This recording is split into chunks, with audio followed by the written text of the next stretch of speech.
मेरे सभी प्रिय साथियों को मेरा प्यार भरा नमस्कार। और आज की वीडियो में हम लोग डिस्कस करेंगे टेस ऑफ दी अबरवेल्स। अगर हम टेस ऑफ दी अबरवेल्स की बात करते हैं तो ये 1891 1891 में इस नॉवेल को पब्लिश कराया गया था। ये हार्डी का एक मास्टरपीस है और इसकी सेटिंग जो है वो रूरल इंग्लैंड में दिखाई गई है। ज्यादा बात ना करके हम लोग सीधे एमसीक्यूज पर चलते हैं। आज की वीडियो में लगभग 54-55 एमसीक्यूज रहेंगे और ये सभी एमसीक्यूज हमारे पीजीटी के एग्जाम के लिए बहुत ज्यादा हेल्पफुल होंगे। सबसे पहला एमसीक्यूज है हमारा कि which of the Durbeyfields finally claims the family from Rolliver's, यानी कि डर्बी फील्ड्स में से कौन आखिर में रोलिवर परिवार से दावा करता है। तो वो कौन होती है? वो टेस होती है। डी यही रोलिवर परिवार से अपना दावा करती है, ठीक है, डर्बी फील्ड में। तो चलो अगला क्वेश्चन हमारा कौन सा है? दूसरा क्वेश्चन है हमारा Which of the following is not significant about the death of the derby fields horse. अच्छा, तुमने देखा होगा कि डर्बी फील्ड में घोड़े की मौत के बारे में इनमें से कौन सी बात महत्वपूर्ण नहीं है? तो आपके सामने स्टेटमेंट दिए गए हैं। सबसे पहले the death of Prince is an accident. अच्छा, जो घोड़ा था उस घोड़े का नाम था प्रिंस, ध्यान बनाए रखना, तो कंफ्यूज नहीं होना है। प्रिंस की मौत एक दुर्घटना है, बिल्कुल सही बात है, ये एक दुर्घटना है। बी क्या होता है कि Tess feels that she is to blame for Prince death. ये भी बात बिल्कुल सही है। टेस को ऐसा लगता है कि प्रिंस की मौत के लिए वह जिम्मेदार है। अगला तीसरा देख लेते हैं। तीसरे पे कहा गया है Tess agrees to claim kinship. Kinship कौन होते हैं? नाते रिश्तेदारों के लिए बोला जाता है। टेस रिश्तेदारी का दावा करने के लिए सहमत हो जाती है। तो अभी यही बात बिल्कुल सही है कि वो बिल्कुल भी इस तरीके से सहमत नहीं है। और फिर इसका घोड़े की मौत से इस वाले ऑप्शन का कोई लेना देना भी नहीं है, ठीक है। डर्बी फील्ड में जो घोड़ा था जिसका नाम प्रिंस था, उसकी मौत के बारे में पूछा गया कि कौन सी बात जो है वो महत्वपूर्ण नहीं है। तो यहां पर यह बात बिल्कुल भी महत्वपूर्ण नहीं है। डी वाला जरा एक बार देख लो, आपको समझ आ जाएगा। Prince death foreshadows later deaths, जो प्रिंस की मौत के बाद में होने वाली मौतों का संकेत देती है। हाँ, ये एक प्रकार का माना जा सकता था उस समय पर। उसे ऐसा मन में फील होने लगा था टेस को कि अब प्रिंस की मौत हो गई तो इसके बाद उसके साथ भी कुछ अनहोनी हो सकती है, ठीक है। अगले तीसरे नंबर का क्वेश्चन देखो हमारा कौन सा है। What part of the house do the Durbeyfields need to repair. बोला गया है कि डर्बी फील्ड्स को घर के किस हिस्से की मरम्मत करने की जरूरत है। तो छत, यानी कि दी रूफ। उसका जो डर्बी फील्ड्स का घर था उसकी जो छत थी वो बहुत ज्यादा बेकार हो गई थी, उसको मरम्मत करने की जरूरत थी। तो सी ऑप्शन हमारा क्या हो जाएगा? सही हो जाएगा। चौथे नंबर का क्वेश्चन है, इसमें बोला गया है कि what is the name of the bar to which the Durbeyfields go. उस समय एक रिवाज था कि डर्बी फील्ड्स अपने आप को बहुत बड़ा व्यक्ति समझते थे, ठीक है। तो उस बार का नाम बताना है जहां डर्बी फील्ड्स जाते थे, यानी कि हर किसी को वीकेंड पर उस बार में जाना ही था। उस बार का नाम था रोलिवर्स। बी ऑप्शन हमारा रोलिवर, ठीक है, जहां पर ए भी जाती थी, कौन? टेस भी जाती थी। अगला पांचवें नंबर का क्वेश्चन देखो कौन सा है। पांचवें नंबर का क्वेश्चन है हमारा what is the primary reason why the Durbeyfield send Tess to the Trantridge cross.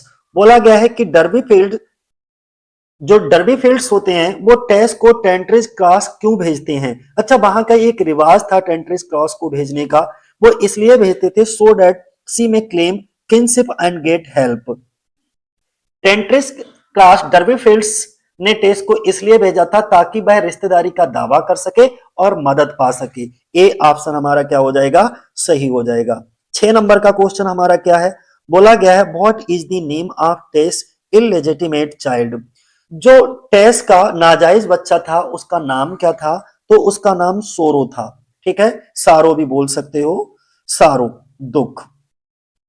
7वें number का क्वेश्चन है, बोला गया है Angel and Tess first see each other at. जो एंजल था पूरा नाम इसका एंजल क्लेयर था। क्या नाम था? एंजल क्लेयर, जो कि रेवरेंड जेम्स क्लेयर का सबसे छोटा बेटा था।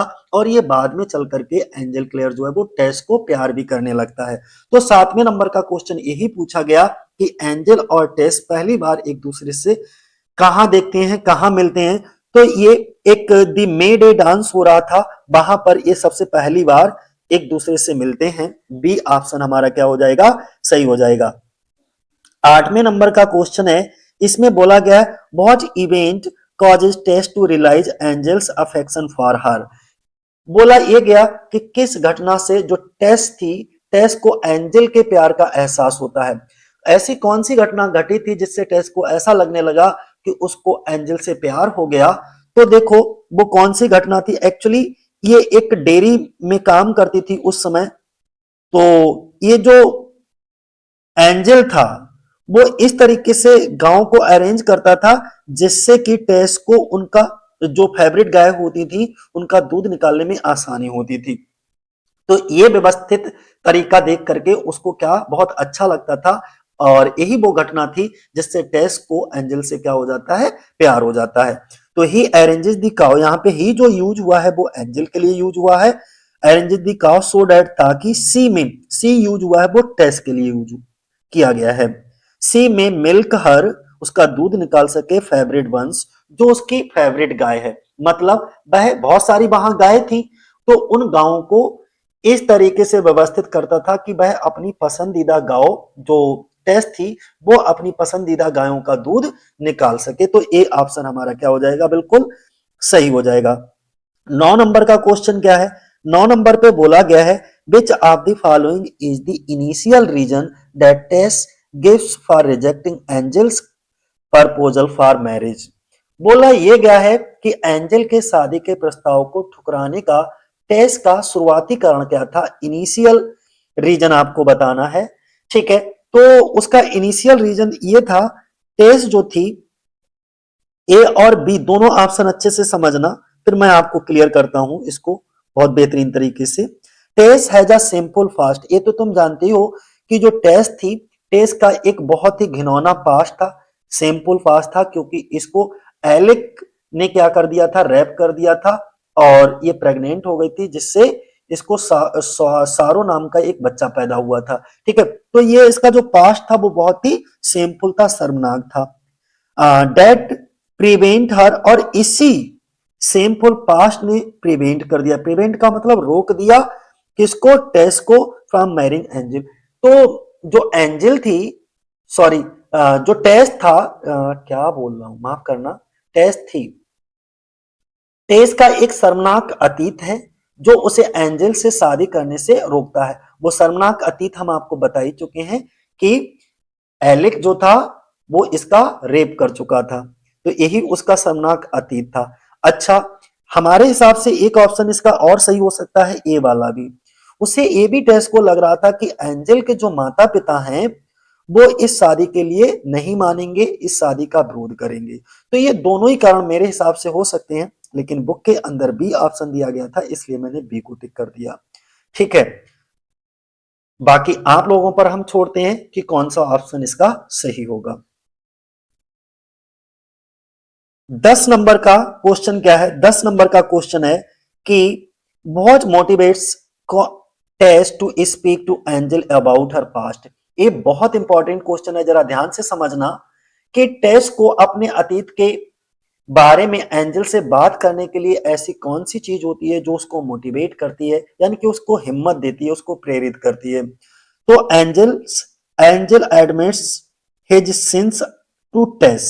अब जरा इस ऑप्शन को समझना, जो एंजल क्लेयर होता है वो क्या करता है कि टेस के सामने अपने जितने भी पास्ट में उसने पाप किए होते हैं उन सबको वो कबूल कर देता है। किसके सामने, टेस के सामने। कौन, एंजल। तो टेस उसको माफ कर देती है कि मुझे कोई मतलब नहीं, तुमने पिछली जिंदगी में क्या जिया क्या किया उससे अब हमें कोई मतलब नहीं, अब हम दोनों एक हो गए हैं, तो अब से हम दोनों के एक दूसरे के प्रति श्रद्धाभाव होना चाहिए, विश्वास होना चाहिए। तो टेस क्या करती है, एंजल के पास्ट को सुनकर भी, जानकर भी माफ कर देती है।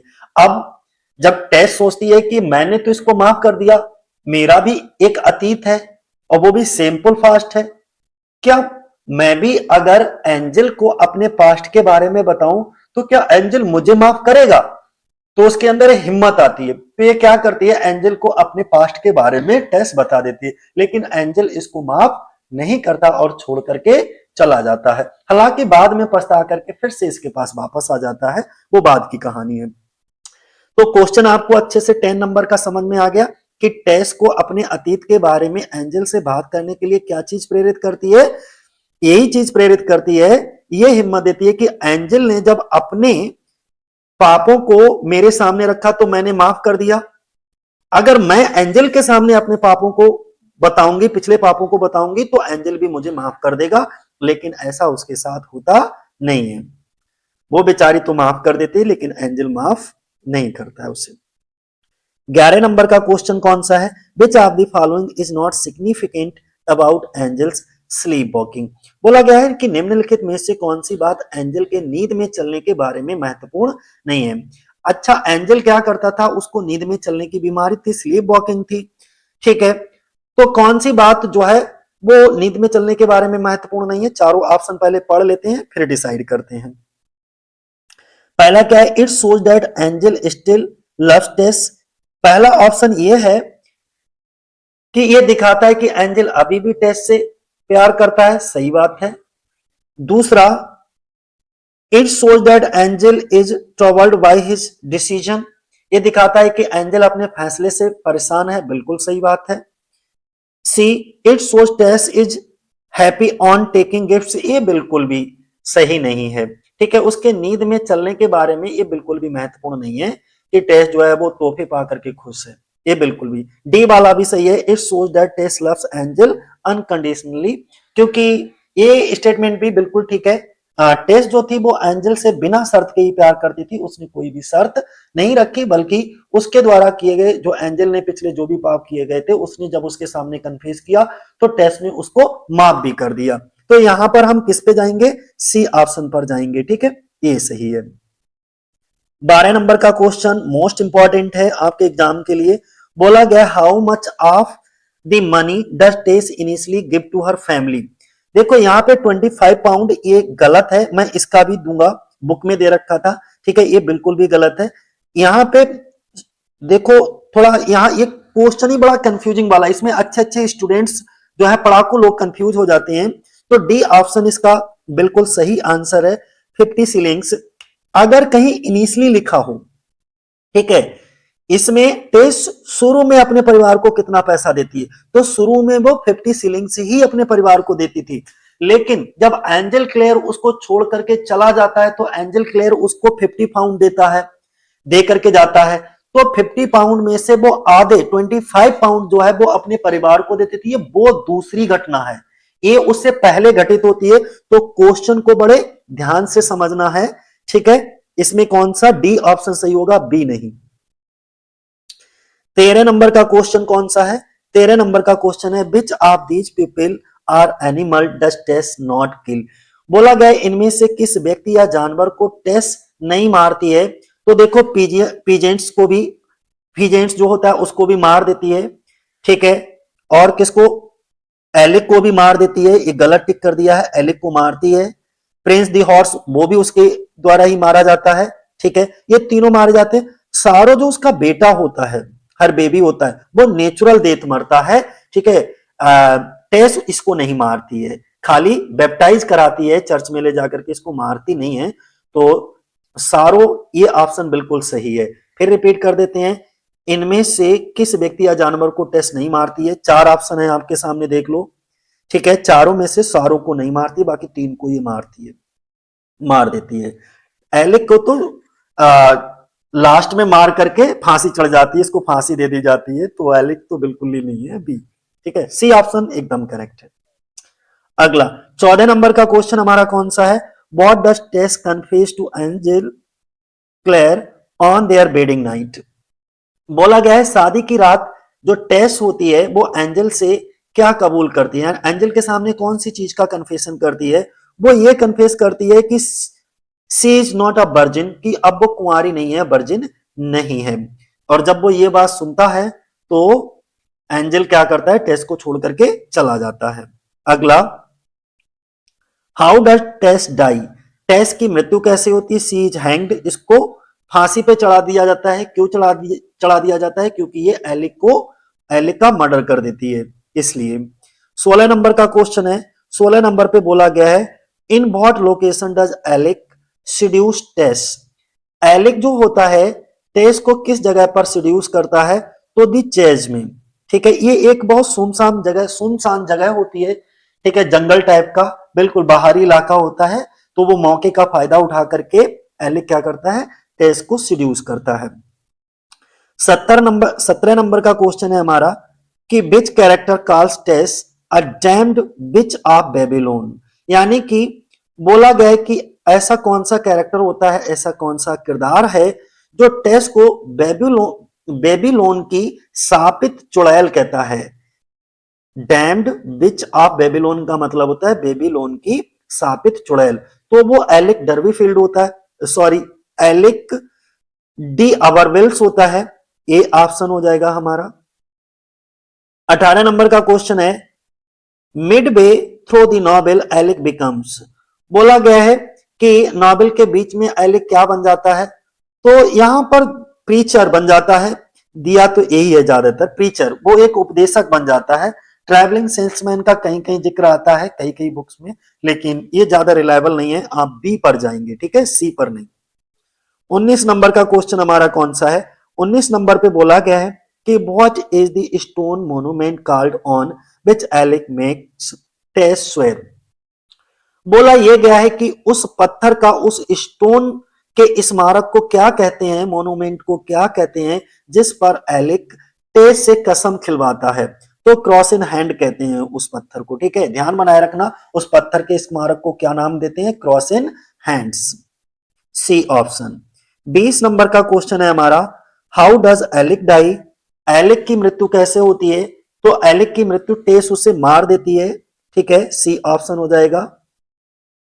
21 नंबर का क्वेश्चन है कि Angel plays which musical instrument, Angel कौन सा म्यूजिकल इंस्ट्रूमेंट बजाता है, तो हार्प बजाता है। सी ऑप्शन हो जाएगा, सी ऑप्शन हो जाएगा हार्प।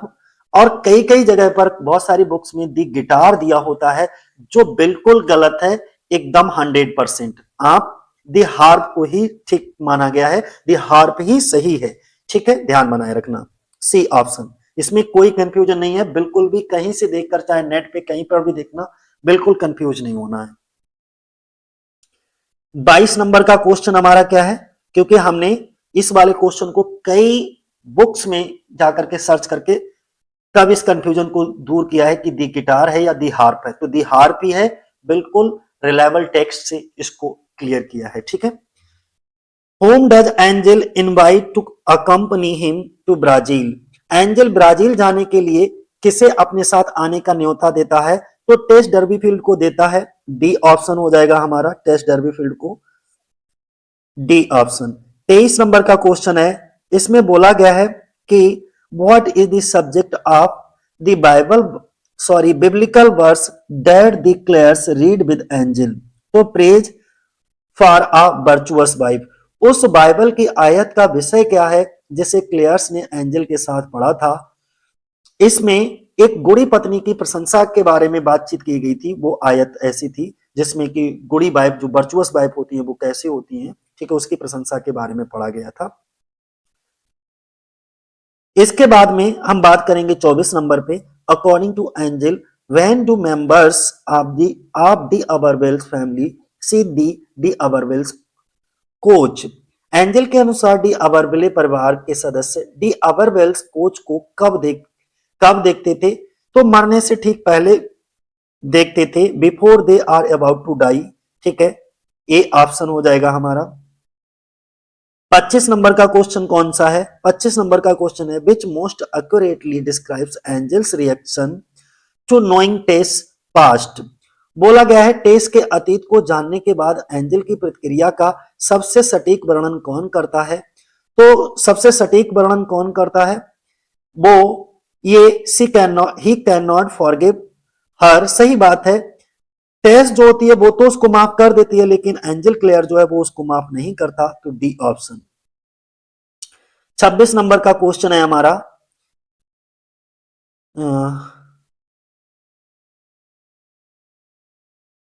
अच्छा इसका एक ऑप्शन और भी सही हो सकता है, मैंने देखा नहीं। क्वेश्चन ये पूछा गया है कि टेस के अतीत को जानने के बाद एंजल की प्रतिक्रिया का सबसे सटीक वर्णन, दोनों ही हो सकते हैं, सिचुएशन अलग अलग हो सकती है। देखो मैं बता रहा हूं, पहले एट रेंडम वो उसे माफ नहीं करता, उसको छोड़ करके चला जाता है, तब तो डी ऑप्शन हमारा सही हो जाएगा। लेकिन जब उसको पश्चाताप होता है और पश्चाताप होने के बाद में जब वो फिर से वापस आता है, तब उसको एक और चीज लगती है, उसको ऐसा लगता है he believes that C, B option लगता है कि he still feels that he loves her, उसे फिर ये भी लगता है कि वह उससे अब भी प्यार करता है, और तभी वो ऐसी फीलिंग जब उसके अंदर आती है तो वो वापस भी आ जाता है, तो बी। लेकिन यहां पर डी ऑप्शन ही सही है, ठीक है। 26 नंबर का क्वेश्चन क्या है? 26 नंबर के क्वेश्चन में पूछा गया है कि which of the following does angel not do while he is sleep walking. बोला गया नींद में चलने के दौरान एंजल इनमें से कौन सा काम नहीं करता। तो देखो कौन सा नहीं करता, क्लेम्स दैट ही लव्स टेस, वो ये काम नहीं, ये दावा नहीं करता कि वह टेस से प्यार करता है, बाकी ये सभी दावे करता है। कौन कौन से? टेस को नदी के पार ले जाता है, दावा करता है कि वह मर चुका है, ठीक है, और टेस को ताबूत में रखता है, ये सभी दावा करता है, लेकिन वो ये दावा बिल्कुल भी नहीं करता कि वह टेस से प्यार करता है। तो कौन सा सी ऑप्शन हमारा सही होगा। 27 नंबर का क्वेश्चन है, after Angel picks up Tess while sleep walking where does he place her. बोला गया नींद में चलने के दौरान टेस को उठाने के बाद एंजल उसे कहां रखता है, तो एक ताबूत में, इन अ कॉफिन, ठीक है, ए ऑप्शन हो जाएगा। अगला, how much money does Angel give to Tess. देखो यहां पर वही बात हम कह रहे थे, जो एंजल जब उसको छोड़कर, टेस को छोड़ करके जाता है, तो एंजल टेस को कितने पैसे देता है, यहां पर वो उसको 50 पाउंड देता है, ठीक है, कितने देता है, 50 पाउंड देता है, और इसमें से आधे 25 पाउंड जो है वो टेस क्या करती है, अपने परिवार को भेज देती, ठीक है। 29 नंबर का क्वेश्चन कौन सा है? बोला गया है Angel leaves England to farm where. बोला गया एंजल खेती करने के लिए इंग्लैंड छोड़कर कहां जाता है, तो वो ब्राजील जाता है, सी ऑप्शन हो जाएगा, ठीक है। एंजल खेती करने के लिए इंग्लैंड को छोड़कर के ब्राजील चला जाता है। 30 नंबर का क्वेश्चन है, इसमें पूछा गया है according to John Durbeyfield what is the trump card that Tess has. John Durbeyfield के अनुसार टेस के पास ऐसा कौन सा ट्रम्प कार्ड था, तो ये था दी अवरबिल्स नेम, ठीक है, सी ऑप्शन हो जाएगा हमारा। 31 नंबर का क्वेश्चन है, बोला गया है what advice does Mr Mrs Durbeyfield give Tess. जो मिसेस डर्बीफील्ड होती हैं टेस को क्या सलाह देती हैं, वो सलाह देती हैं कि not to tell Angel her secret. वो कहती हैं कि एंजल को वो अपना रहस्य ना बताएं, ठीक है, ए ऑप्शन हो जाएगा, not to tell Angel her secret, क्योंकि उनको डर था कि अगर एंजल को ये अपना रहस्य बता देगी तो एंजल इसको छोड़ करके चला जाएगा। 32 नंबर का क्वेश्चन है हमारा, who tells Angel that Tess has gone to सैंडबॉर्न।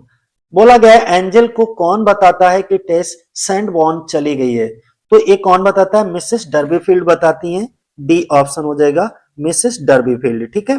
33 number का क्वेश्चन हमारा कौन सा है, बोला गया है कि which of the following does John Durbeyfield learn at the beginning of the novel.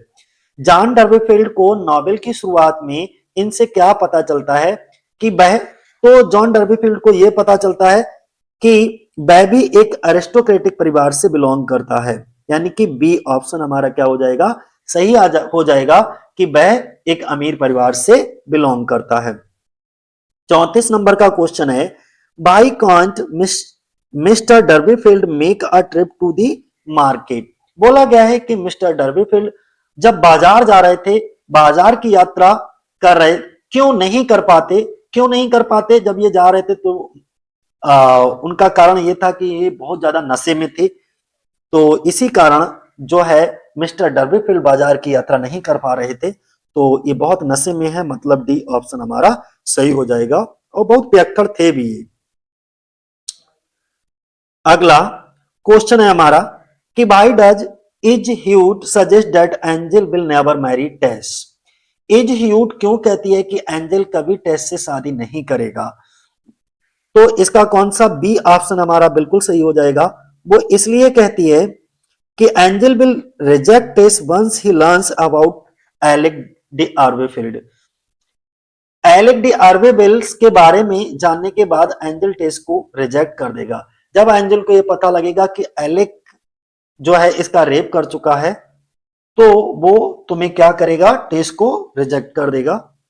अगला क्वेश्चन हमारा कौन सा है, 36 नंबर का। बोला गया है which of the following characters attempt suicide after Angel leaves Talbothays. ये क्या है, एक डेयरी का नाम था टालबथोज, टू बी मैरिड। बोला गया है निम्नलिखित में से कौन सा पात्र एंजल के शादी करने के लिए टालबथोज छोड़ने के बाद आत्महत्या करने की कोशिश करता है, तो वो रेटी रिडल होता है, यही आत्महत्या करने की कोशिश करता है। ठीक है, रेटी रिडल करती है, क्योंकि ये जो है एंजल से ये भी प्यार करती थी, लेकिन इसकी शादी नहीं हो पाती। एंजल की तो शादी किससे, टेस से हो जाती है। तो रेटी रिडल क्या करती है, ये भी उसकी जो डेयरी फार्म था उसमें काम कर रही होती है। तो जब ये डेयरी फार्म छोड़ करके जाती है तो ये सुसाइड करने की कोशिश करती है। तो बी ऑप्शन हमारा बिल्कुल सही हो जाएगा। अगला क्वेश्चन है हमारा, लिजा लू टेस की कौन है। तो लाइजा लू जो है वो टेस की बहन दिखाई जाती है, सिस्टर, बी ऑप्शन हो जाएगा हमारा। 38 नंबर का क्वेश्चन है, who is Tess younger sister who eventually marriage Angel. बोला गया है कि टेस की छोटी बहन कौन है, तो लाइजा लू कह सकते हो, जिससे आखिरकार एंजल शादी करता है। टेस जब फांसी हो जाती है तो टेस की फांसी होने के बाद एंजल किससे, लाइजा लू से ही शादी कर लेता है। तो सी ऑप्शन हमारा बिल्कुल सही है। 39 नंबर पे देख लो, which of the following is not significant about Mrs Stoke d'Urbervilles first meeting with Tess. श्रीमती स्टोक डी अवरबिल के टेस के साथ पहली मुलाकात के बारे में निम्नलिखित में से कौन सा महत्वपूर्ण नहीं है। तो देखो कौन सा महत्वपूर्ण नहीं है, सी वाला महत्वपूर्ण नहीं है। क्या कहा गया है कि Mrs d'Urbervilles holds great control on Alec. श्रीमती डी अवरबिल्स का एलेक पर बहुत ज्यादा कंट्रोल है, ये बिल्कुल भी सत्य नहीं है। ठीक है, अगला 40 नंबर का क्वेश्चन हमारा क्या है, बोला गया which word best describe Felix and Cuthbert Clare. अब फेलिक्स एंड कुथवर्ड क्लेयर का सबसे अच्छा वर्णन कौन सा शब्द करता है, तो वो कैसे होते हैं, इंटेलेक्चुअल और रिलीजियस दोनों दिखाए जाते हैं। तो मेरे हिसाब से तो बी और डी दोनों होना चाहिए। ठीक है, इनमें एक जो है वो रिलीजियस होता है, एक प्रोफेसर दिखाया जाता है। तो प्रोफेसर जो है वो इंटेलेक्चुअल होता है और जो पादरी होता है वो रिलीजियस होता है। तो बी और डी दोनों ऑप्शन मेरे हिसाब से तो सही है। 41 नंबर का क्वेश्चन क्या है, हु डज कुथवर्ड क्लेयर मैरी। बोला गया है कि जो कुथवर्ड क्लेयर किससे शादी करता है, तो मैं मर्सी चेंट नाम के लड़की से शादी करता है, बी हो जाता है ऑप्शन हमारा। 42 नंबर का question, which of these women is not a milk mad. देखो इनमें से कौन सी महिला जो है वो दूध वाली नहीं है, यानी कि डेयरी फार्म में काम नहीं करती। तो रेड्डी नहीं करती है, मर्सी नहीं करती है, कौन कौन, मैरियन करती है, इज करती है, रेड्डी भी करती है, मर्सी नहीं करती है। तो सी ऑप्शन हमारा सही हो जाएगा। अगला 43 नंबर का क्वेश्चन हमारा क्या है, इसमें बोला गया है who brings the language sorry who brings the luggage of Tess and Angel to the flour mill at Bell Bridge. बोला गया है कि बेल ब्रिज में आटे की मिल में टेस और एंजल का सामान कौन लाता है, तो एक जोनाथन कैल करके होता है, वही व्यक्ति लाता है। एक बार इस क्वेश्चन को और समझिएगा, who brings the luggage of Tess and Angel, Tess और एंजल का लगेज कौन लेकर आता है, कहां, टू दी फ्लोर मिल में। और ये फ्लोर मिल कहां होती है, बेल ब्रिज में, यानी कि बेल ब्रिज में आटे की मिल में टेस और एंजल का सामान कौन लाता है, तो जोनाथन कैल, सी ऑप्शन हो जाएगा। 44 नंबर का क्वेश्चन है हमारा, who is the farmer in charge at flint comp S. बोला गया है फ्लिंट कॉम्प एस में इंचार्ज किसान कौन होता है, तो किसान ग्रोवी होता है, फार्मर ग्रोवी, ए ऑप्शन हो जाएगा। 45 नंबर का क्वेश्चन है हमारा, बोला गया है कि who is the owner of the dairy farm at Talbothays. हमने क्या बताया, ये एक जगह है जहां पर डेयरी फार्म खुला हुआ है। तो टैलबोथेज में डेयरी फार्म का मालिक कौन है? तो मिस्टर क्रिक है। कौन है? मिस्टर क्रिक। सी ऑप्शन हो जाएगा हमारा। 40 नंबर का क्वेश्चन क्या है? बोला गया है the action of the novel take place in what area of England. ये मोस्ट इंपॉर्टेंट है कि टॉमस हार्डी के जितने भी उपन्यास होते थे, उपन्यास की कहानी इंग्लैंड के किस क्षेत्र में होती है? तो बेसेक्स। बेसेक्स क्या होता था? एक साउथ वेस्ट इंग्लैंड का, साउथ वेस्ट रीजन होता है इंग्लैंड का, उसी को बेसेक्स कहा गया। और ये क्या होता है? एक काल्पनिक जगह है। ठीक है, बेसेक्सी ऑप्शन हो जाएगा हमारा। 47 नंबर का क्वेश्चन है हमारा, what is the name of the place where Clare family resides. उस जगह का नाम क्या है जहां क्लेयर परिवार रहता है? तो एमनिस्टर उस जगह का नाम है, एमनिस्टर। बी ऑप्शन हो जाएगा हमारा। 48 नंबर का क्वेश्चन है, in what town did Tess grow up. यानी कि टेस किस शहर में पली बड़ी? तो वो कहां पली बड़ी होती है? मार्लोट में। यही उसके गांव का नाम होता है, मार्लोट। डी। 49 नंबर का क्वेश्चन है हमारा, where is the Talbothays dairy located. ये जो टालबथोज डेयरी कहां स्थित है? तो ये स्थित होती है, एक वैली होती है ग्रेट डेयरीज की, वहां। तो हम कहेंगे सी ऑप्शन पर जाएंगे, the valley of the great dairies. अगला 50 नंबर का क्वेश्चन क्या है, the place the slopes is located near. आपको बताना है स्लॉप्स नाम की जगह किसके पास स्थित है? तो ट्रेंट्रिज के जगह पर स्थित है। फिर से रिपीट कर देते हैं, स्लॉप्स नाम की जगह ट्रेंट्रिज के पास स्थित है। ठीक है, ट्रेंट्रिज जगह के पास में स्लॉप्स नाम की जगह स्थित है। C option. 51 नंबर का क्वेश्चन क्या है, to which place does the Durbeyfield family move when they are evicted from their home. बोला गया है जब डर्बीफील्ड परिवार को उनके घर से इवेक्टेड कर दिया गया, यानी कि उनके घर से निकाल दिया जाता है, तो वे किस जगह चले जाते हैं? तो वो किंग्सबेयर में चले जाते हैं। बी ऑप्शन हो जाएगा। ठीक है, कहां चले जाते हैं? डर्बीफील्ड परिवार कहां चला जाता है? किंग्सबेयर। कब चला जाता है? जब उनको उनके घर से ही निकाल दिया जाता है। 52 नंबर का क्वेश्चन हमारा कौन सा है? 52 नंबर का क्वेश्चन है, which of the following causes Tess to set a date for the wedding. बोला गया निम्नलिखित में से किस वजह से टेस्ट शादी की तारीख तय करती है? वो इसलिए यहां पर ए ऑप्शन देखो, dairy man Crick fires Tess from the Talbothays for the winter months. बोला गया है कि जो डेयरी मैन था, यानी कि जिसकी डेयरी थी, क्रिक की डेयरी थी ना, मिस्टर क्रिक की, सर्दियों के महीने में क्या करता है? ये टेस्ट को टेलबोथेज से निकाल देता है। ठीक है, अब जब निकाल देता है तो टेस्ट क्या करती है? वो अपने शादी की तारीख को तय करती है एंजल के साथ। अगला 53 नंबर का क्वेश्चन देख लो क्या है।